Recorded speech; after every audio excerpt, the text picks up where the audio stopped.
and standing ovations. Hunt for Heroes, that started as one man's way to say thanks, is now a series that many say is way overdue. This is something I'll never forget for the rest of my life. It's just a raw emotion. It's been like a dream. It really has. You still have 40,000 injured troops. It's going to take a while to get around to all of them, but there's no quitting. It'll never stop as long as I'm breathing.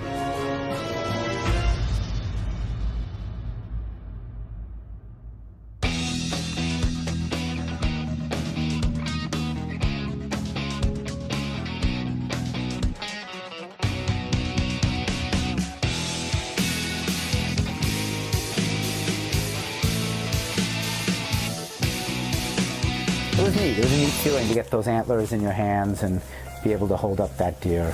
Every time I look at that deer on the wall, you know, I remember being out here and the good times and the people I met. Whoa! It's all about hearing everyone's story, and guys who are involved in key moments of history, just hearing their story.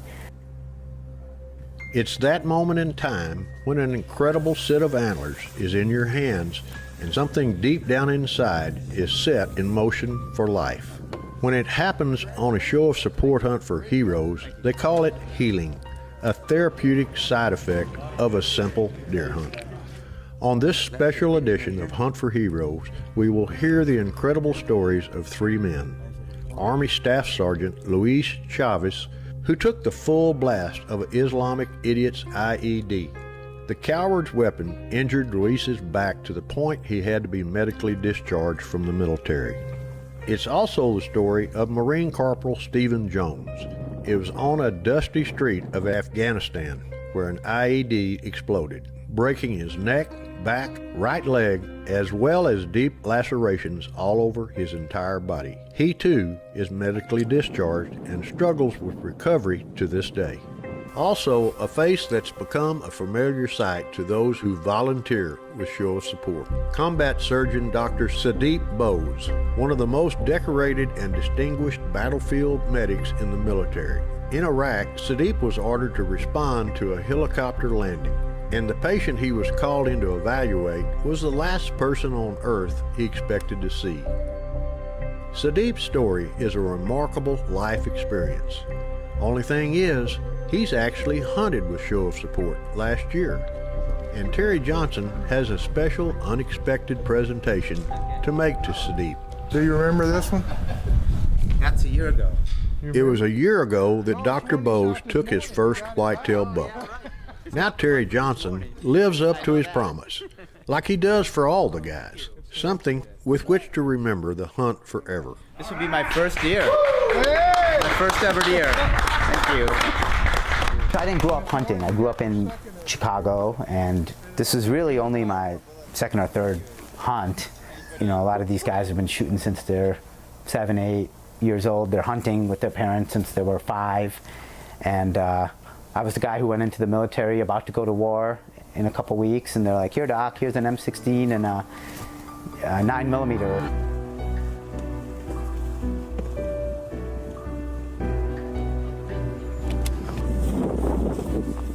This year was nice. Wasn't getting frostbite from the 10-degree weather we had last year. Miles from the main hunting camp at the Rocking Chair Ranch, Sudip Bose and his guide, Andy Kolb, reached their hunting blind well before daylight. Where I live in Chicago, my building is 65 stories tall. There's honking, and it's just a whole different environment, downtown Chicago. And then to come out here, it's beautiful. It's very peaceful, and it's almost like you forget all your other worries because you're just secluded in this ranch. It's a different world here in West Texas for Sudip, to say the least. And deer hunting was the last thing he thought he'd ever get hooked on.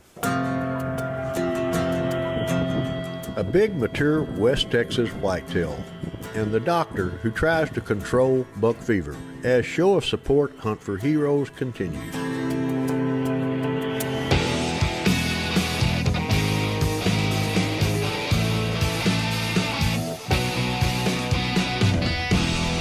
You can hear rustling of the trees and the foliage, and you can't really see much. You strain your eyes, maybe you see some movement here or there, but it's just extremely peaceful, and I would probably say it's about as polar opposite to a busy emergency room. And it's nice to have that serenity. It'll be a while before the sun comes out on this cloudy morning on the Rocking Chair Ranch. Combat Surgeon Sudip Bose is hunting with guide Andy Kolb in a remote area of the ranch. Sudip has become a familiar face among the volunteers with show of support. Here's an 11. 11's, this one says 11 or 12, so David Hargett. Dr. Bose helps out wherever he can. Each year before the first heroes leave the camp for the blinds, Sudip is there sorting gear and helping on the front line of support. These rifles need to go there to the backpacks. He hunted here before. In fact, considering his background, he's becoming a most unlikely deer hunting fanatic.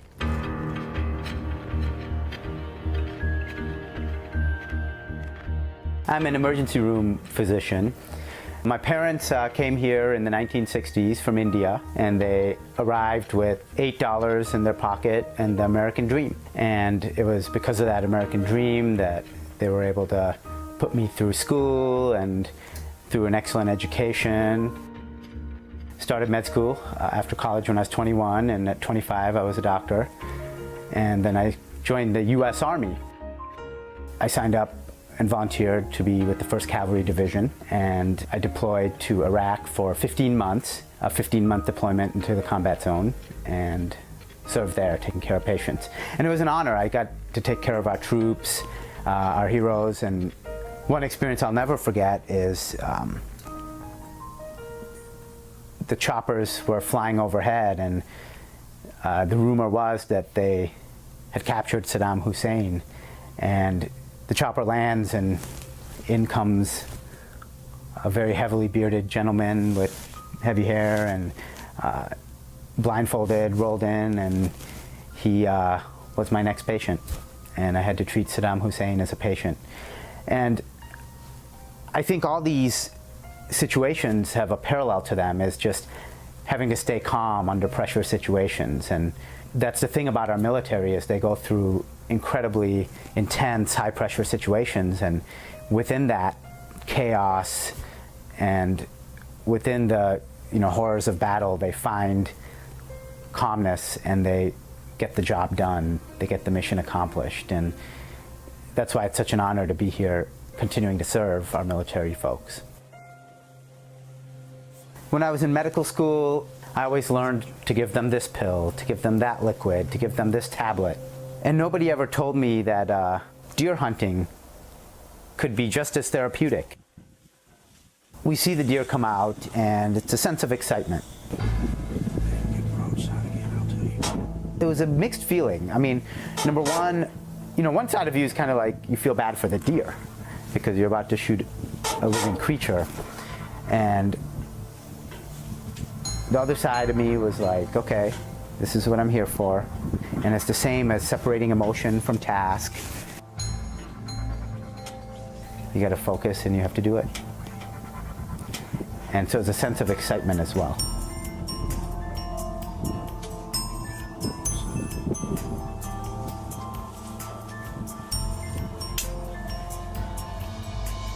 We had to kind of just wait there patiently until the right moment came.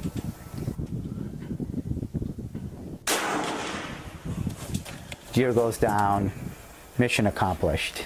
It felt satisfying to be able to do that, and especially as someone who's not an avid hunter and hasn't grown up hunting, this was a big thing for me to be able to do that and get that deer.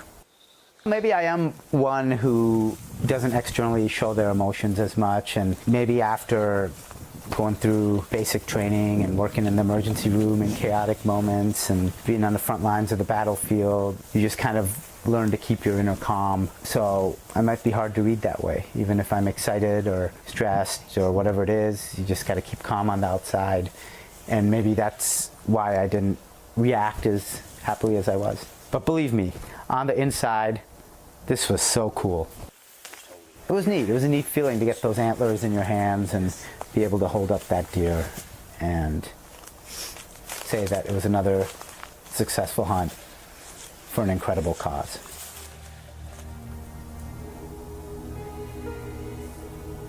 You know, I just think these hands, they've treated countless patients.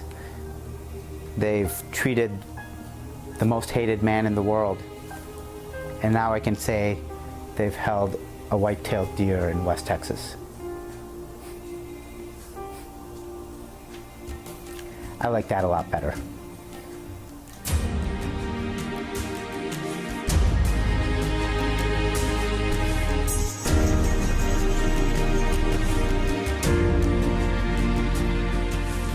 If it hadn't have been for Terry Johnson and his incredible mission, I would have never been on a deer hunt. But more importantly, I would never have realized how therapeutic a deer hunt can be for these guys. I never learned that in medical school.